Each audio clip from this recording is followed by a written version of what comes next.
Menyambut pertemuan puncak pemimpin negara-negara G20 Indonesia di Bali, TVRI hadir dalam acara menuju KTT G20 Indonesia dengan sejumlah informasi menarik untuk Anda. Bersama saya Happy Guritman, inilah menuju KTT G20 Indonesia. Dari Indonesia, dunia pulih bersama.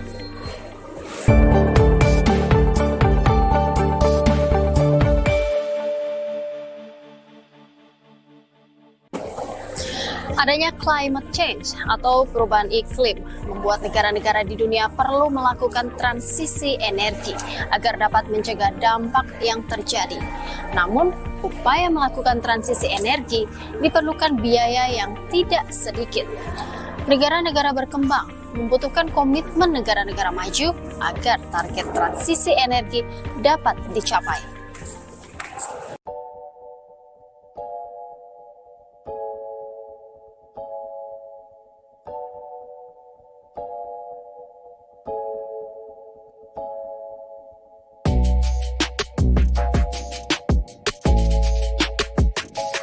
Komitmen transisi energi telah dimulai dengan penandatanganan Paris Agreement di tahun 2015.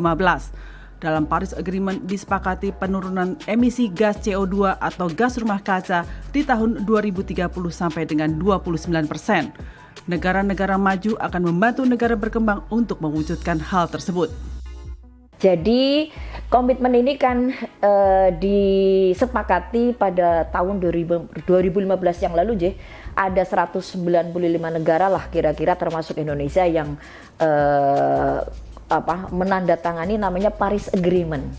Salah satunya di situ adalah komitmen untuk menurunkan emisi gas CO2 atau gas rumah kaca pada tahun 2030 itu sampai dengan sekitar 29% ya. Gitu. Nah, untuk mewujudkan itu maka Paris Agreement sepakat negara-negara maju nanti akan membantu negara-negara berkembang tidak not only cuma di pendanaan ya, tetapi juga pada capacity building, juga pada teknologinya ya. Kenapa mereka begitu getol ya? Karena ada komitmen untuk move on tadi itu, move on dari energi fosil menuju kepada energi hijau atau kita sebut dengan sustainable energy.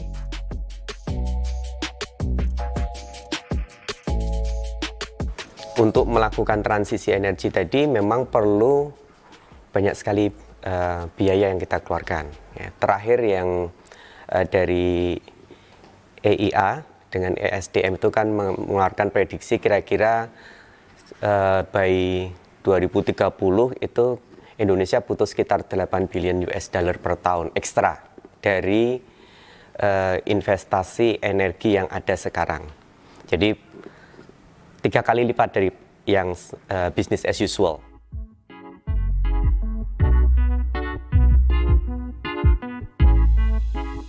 Itu kan sesuatu yang mau nggak mau antara negara maju dan negara berkembang itu harus menyatu. Kenapa begitu? Karena kita hanya punya satu planet. Planet kita cuma satu. Dan kalau ada satu negara atau bahkan satu individu yang melakukan pengelolaan, penggunaan energi secara tidak lestari, dampaknya itu nggak cuma ke dia, tapi ke negara lain. Artinya kita udah lihat juga dampaknya ya. Seperti misalnya kenaikan suhu bumi, kemudian juga lelehnya es di kutub ya. Kemudian juga peningkatan air laut, permukaan laut meningkat, dan resiko yang sudah terlihat atau ancaman yang sudah terlihat adalah pada negara-negara atau kota-kota delta seperti Amsterdam, kemudian juga New York, bahkan Jakarta. Artinya kita sudah tahu resiko itu, termasuk juga resiko kesehatan ya. Karena resiko kesehatan salah satunya adalah ketika climate change, suhu bumi meningkat, maka beberapa penyakit tropis ya, termasuk malaria misalnya, yang tadinya hanya di Khatulistiwa, itu dia akan naik juga. Kita untuk tumbuh masih perlu energi yang murah dalam tanda petik. Nah, murah itu sekarang yang paling murah ya pilihannya adalah fosil, coal. Nah, kalau kita diminta berpindah untuk ke energi yang lebih ramah lingkungan, yang renewable, ya bagaimana supaya itu murah? Gitu kan, pertanyaannya seperti itu. Bagaimana supaya bisa beralih dari fosil ke green? Nah, kita butuh memang bantuan dari luar negeri. Indonesia dijadikan sasaran penting dalam transisi energi hijau terbarukan karena Indonesia memiliki tax ratio paling rendah dibanding negara berkembang lainnya. Kenapa? Karena negara berkembang memang kapasitas fiskalnya itu relatif rendah ya, apalagi Indonesia dibanding dengan kawasan di negara ASEAN 5 saja, ternyata memang tax ratio kita paling rendah.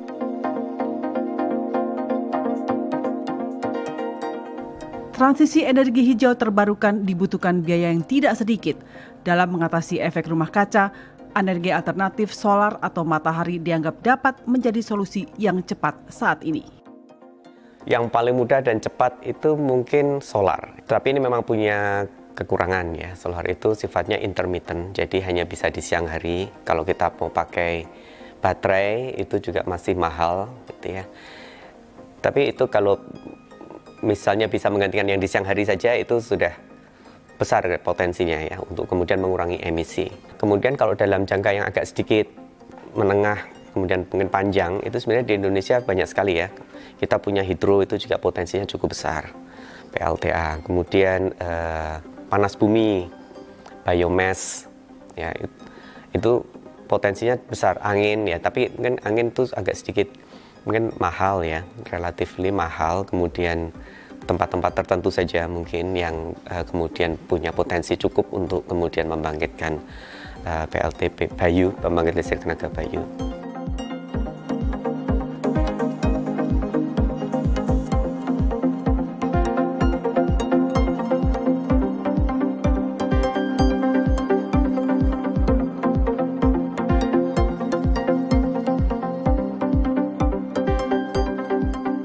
Energi solar dan energi angin diharapkan dapat menggantikan energi fosil seperti batu bara agar mengurangi emisi gas karbon.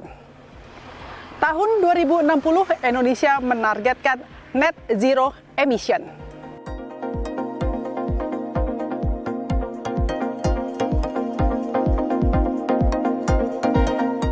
Keseriusan negara-negara maju dalam pelaksanaan mendukung negara berkembang dalam transisi energi dapat menggunakan berbagai skema.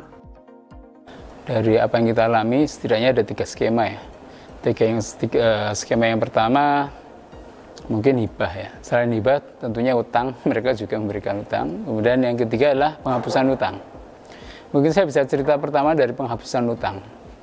Penghapusan utang itu mungkin yang terakhir kalau kita ikuti update itu paling nggak ada 4 negara ya. 4 negara yang komit untuk menghapus utang Indonesia jika syaratnya adalah Indonesia melakukan beberapa proyek atau kegiatan yang terkait dengan atau yang sesuai dengan kebijakan mereka.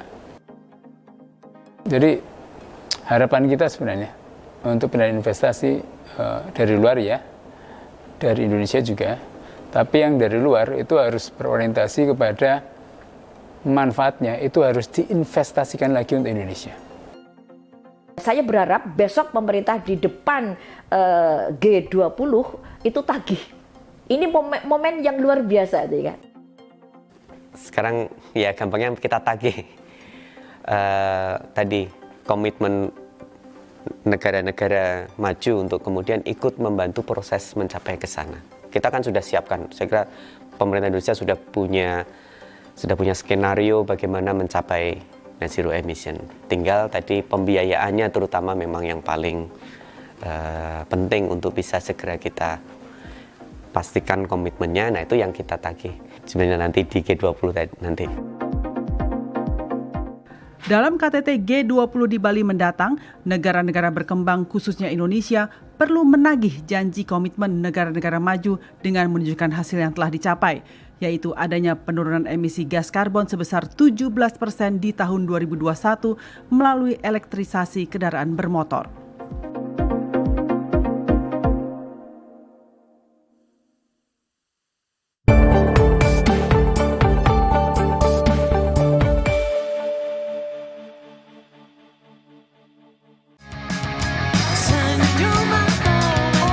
Cari kainnya dulu gitu. Nah, sebenarnya itulah yang aku create di TBS. Belajar tentang fashion dari teman-teman yang insinyur, saya belajar tentang landscape. Jadi juga bisa apa ya? Kelemahan aku bisa jadi di apa ya?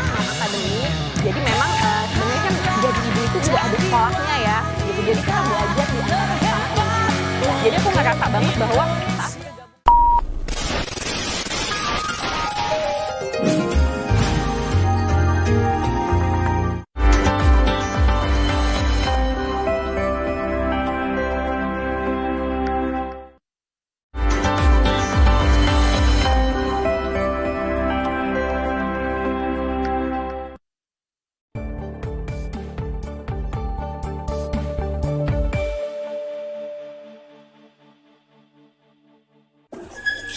Situasi ekonomi negara-negara yang tergabung dalam G20 saat ini mengalami perkembangan yang berbeda.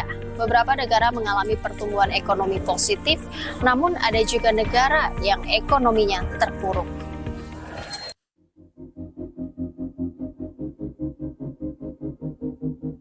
Pandemi COVID-19 membuat dampak ekonomi berbeda-beda di masing-masing negara. Ada yang mengalami pertumbuhan positif, namun juga tidak sedikit yang mengalami pertumbuhan negatif. Yang menarik apa? Yang menarik adalah bahwa pada waktu pandemi memukul kita di negara G20 itu dampaknya juga macam-macam. Dampak dari pandemi ini poverty rate di beberapa negara G20 seperti Indonesia kan kita lumayan lah ya, kemiskinan kan Indonesia 9%-an ya, bahkan di US poverty rate itu 11%, India 21,9%. Intinya adalah diverse sekali antar negara. Kondisi yang berbeda yang terjadi di tiap negara tidak memungkinkan menerapkan kebijakan ekonomi sebagai satu-satunya solusi. Sumber utamanya itu menurut saya ada dua yang paling pokok. Satu, rantai pasok pangan itu mengalami problem. Yang kedua, ya konflik geopolitik, baik Ukraina Rusia maupun nanti ada potensi Cina dan Taiwan. Ini pasti juga akan mengganggu. Nah, implikasinya apa? Adalah negara harus melakukan mitigasi. Dalam konteks misalnya Indonesia harus melakukan mitigasi. Indonesia dikoordinir oleh Bank Indonesia sebagai lembaga yang punya otoritas mengendalikan inflasi dan nilai tukar. Dia sudah berupaya untuk bagaimana nilai tukar tidak lompat gitu ya. Meskipun sekarang terus terang merosot ya. Dari 14,5 sekarang sudah 15,5. Sangat mungkin di akhir tahun menyentuh angka 16. Dan itu sebenarnya kalau terkomunikasi dengan baik bukan berarti hal yang buruk ya, karena negara lain juga mengalami pelemahan atas dolar. Implikasinya serius, capital outflow pasti. Kemampuan tiap negara dalam merespon adanya kondisi ekonomi saat ini tentunya tidak terlepas dari kondisi ekonomi masing-masing negara itu sendiri. Kondisi fiskal yang sehat juga merupakan salah satu faktor yang penting.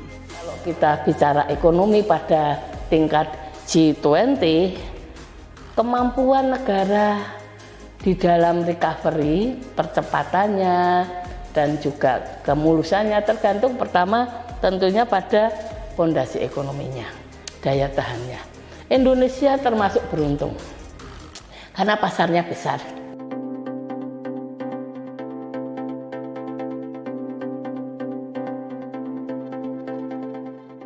Pemulihan krisis ekonomi tidak dapat dilakukan dengan hanya penerapan kebijakan ekonomi.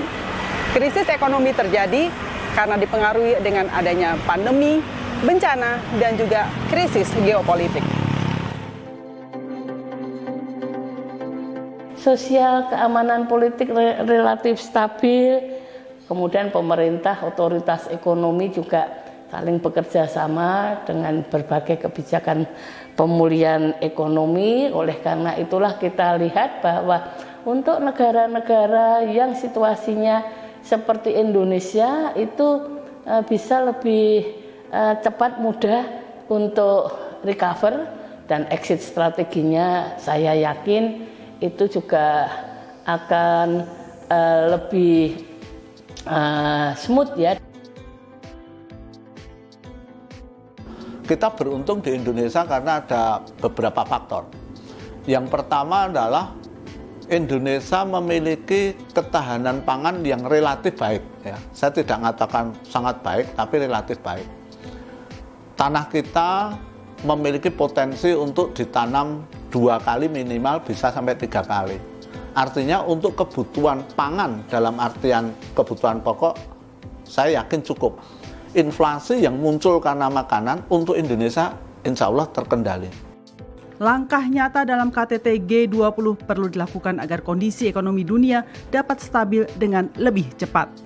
Misalkan di dalam kebijakan moneternya itu juga ya diharapkan dan mereka berkomitmen, ingat saya, untuk dikalibrasi ya, bukan hanya untuk menyelamatkan negaranya, tapi juga tentunya perlu dipertimbangkan dampaknya secara global, khususnya juga pada anggota G20 lainnya gitu ya.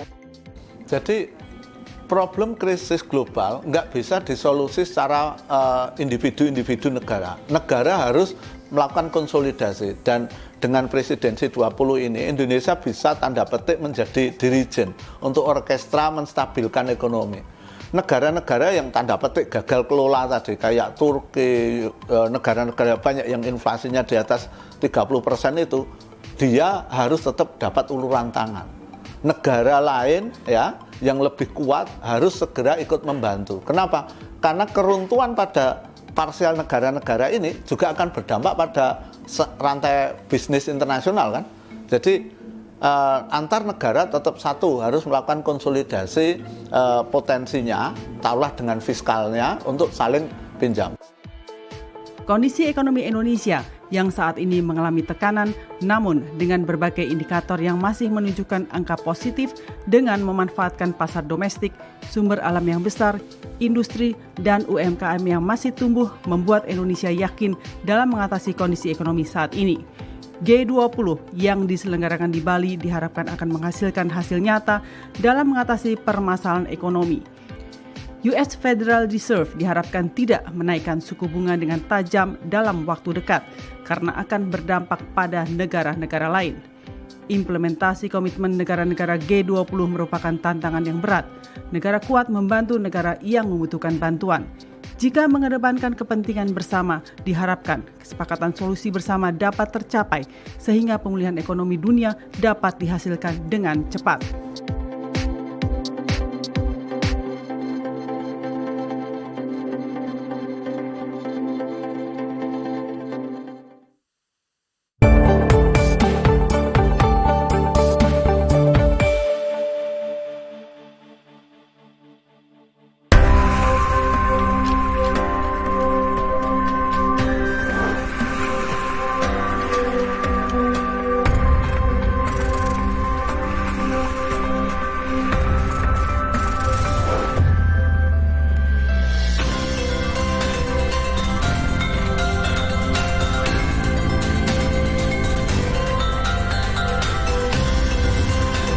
From Indonesia for a better world.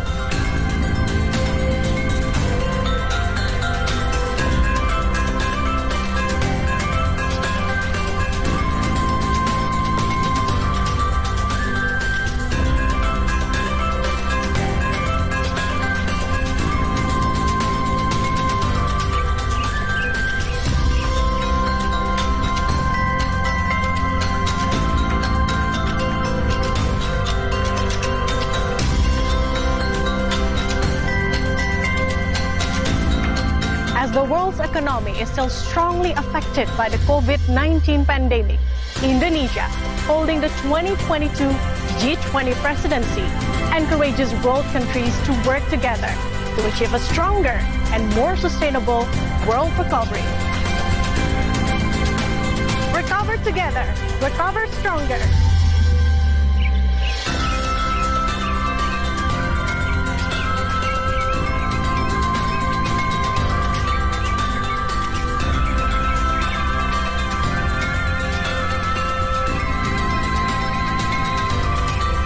The three main pillars of Indonesia's presidency for the G20 throughout 2022 are namely global health architecture, sustainable energy transition, and digital transformation, with the strategic goal to achieve a developed and a more prosperous global economy in the future.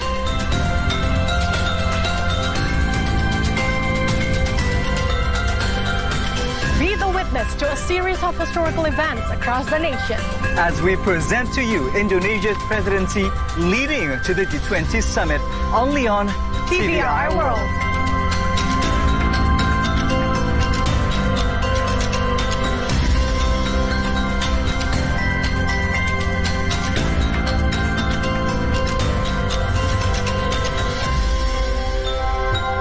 We're covered together. We're covered stronger.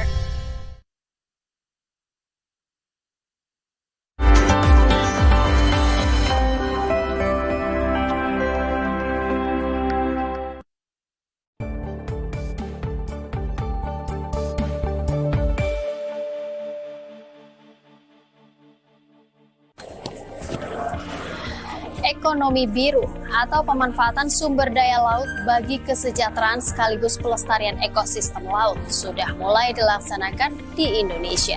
Ekonomi biru juga bermanfaat untuk membuka lapangan pekerjaan baru bagi masyarakat. Berikut liputan Wulan Purbojati dan juru kamera Yosef Agung selengkapnya.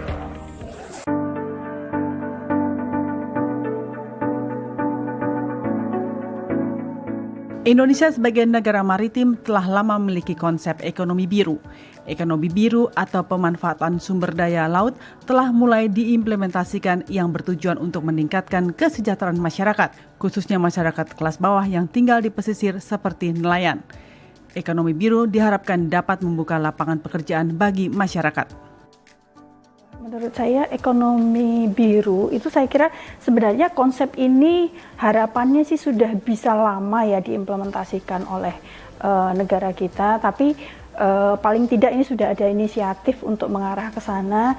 Jadi saya berharap ini nanti bisa dapat direalisasikan konsep ekonomi biru ini, kemudian juga nanti manfaatnya itu banyak dirasakan oleh masyarakat level bawah ya, khususnya adalah para nelayan, para masyarakat di daerah pesisir kan seperti itu.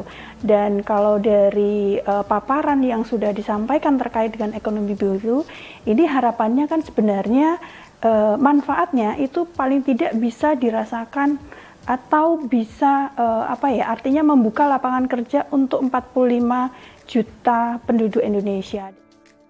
Titik penting dalam pelaksanaan ekonomi biru tidak hanya untuk mengambil kekayaan sumber daya laut, namun diharapkan ada nilai tambah manfaat bagi masyarakat yang juga berimbas ke sektor lain seperti industri galangan kapal, logistik, dan pengolahan ikan. Penerapan ekonomi biru diharapkan tidak saja mengambil kekayaan laut. Manfaat yang didapatkan diharapkan dapat menyebar hingga ke sektor lain. Jadi harapannya tidak hanya kekayaan laut hayati saja, tetapi kemudian nanti bisa kemudian meluas kalau seperti yang sudah diinisiasi terkait dengan pemilihan pemerintah untuk mengembangkan misalnya Kepulauan Riau ya, Provinsi Kepulauan Riau, itu manfaatnya nanti kan tidak hanya kekayaan hayati, tetapi nanti bisa meluas sampai dengan faktor misalnya industri galangan kapal, kemudian juga industri logistik ya sampai seperti itu, kemudian juga pengolahan ikan seperti itu. Nah itu harapannya nanti Kepulauan Riau itu paling tidak nanti bisa menjadi inisiator ya terkait dengan inisiatif ekonomi biru di Indonesia, dan itu harapannya nanti bisa terjadi transisi dari barat kemudian ke Indonesia Tengah kemudian ke Indonesia Timur. Yogyakarta dengan pantai selatan yang dianggap masih tradisional diharapkan bisa menggunakan konsep ekonomi biru yang melibatkan teknologi agar perekonomian di kota ini lebih maju. Oke, kalau untuk Jogja, itu Jogja kan kita di pantai selatan kan ada ya Mbak ya, dan kita masih sifatnya masih tradisional ya untuk ekonomi biru. Nah harapannya perlahan-lahan dengan adanya konsep ekonomi biru itu, kemudian nanti dengan melibatkan teknologi di dalamnya, itu kemudian bisa memberdayakan perekonomian yang ada di wilayah daerah istimewa Yogyakarta. Karena pada saat ini kan dominannya wilayah pesisir, wilayah pantai itu adalah untuk lebih ke industri pariwisata. Tetapi kan untuk daerah Gunung Kidul itu kan harapannya juga akan dibuka semacam dermaga ya Mbak ya. Nah harapannya itu nanti juga bisa dimanfaatkan lebih luas terkait dengan perluasan dari misalnya pengolahan hasil budidaya laut, kemudian itu bisa digunakan kemudian untuk perluasan dari pengayaan ekonomi biru itu sendiri. Harapannya nanti akan disiapkan oleh pemerintah sebenarnya itu kebijakan-kebijakannya seperti apa nanti dalam mengeksplorasi dan memberdayakan kekayaan hayati kita itu akan seperti apa, sehingga nanti pelaku-pelaku ekonomi biru tersebut kemudian ada pijakan-pijakan dalam mereka kemudian melakukan atau merealisasikan ya inisiatif-inisiatif ekonomi biru tersebut. Jadi paling tidak ada guideline yang memang sudah ditetapkan pemerintah secara detail terkait dengan kekayaan yang ada di laut kita di wilayah Indonesia seperti itu. Pemerintah harus siap tidak hanya dalam konsep, namun juga menyiapkan program agar pihak-pihak terkait yang akan melaksanakan ekonomi biru dapat berjalan dengan sukses. KTT G20 yang akan dilaksanakan bulan November mendatang di Bali diharapkan dapat menghasilkan kebijakan-kebijakan yang membantu negara-negara anggota G20 agar ekonomi biru dapat diterima oleh masyarakat.